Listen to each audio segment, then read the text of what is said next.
Hi folks, welcome to Guaranty RV. My name's Big Sal. Today we're going to be taking a look at the Passport Ultralight Grand Touring. It's a 2510RB model.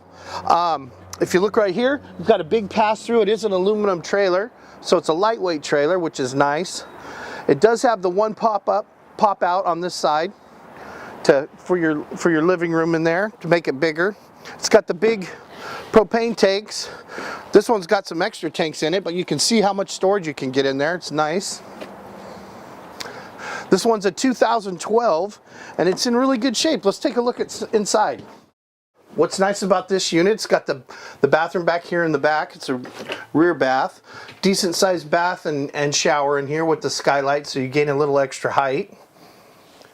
Lots of storage in this little unit. Plenty of storage over here. Big storage, actually. Put a lot of stuff in there.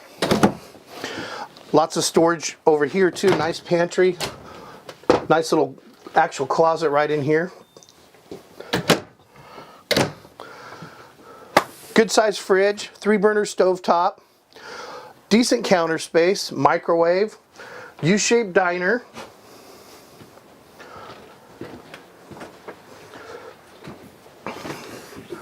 Nice little bedroom in here. Mirrors on the wardrobe, which are nice. I kind of like that. Lots of storage up above, storage underneath. This flips around so you can watch your TV. So folks, this is a great little starter unit for somebody. It is a 2012 unit. It's really nice for that young family just getting into the RV world. It's a perfect starter unit. If you're interested in this unit or any other unit at Guaranty RV, please give Big Sal a call, 951-443-8323. Thanks.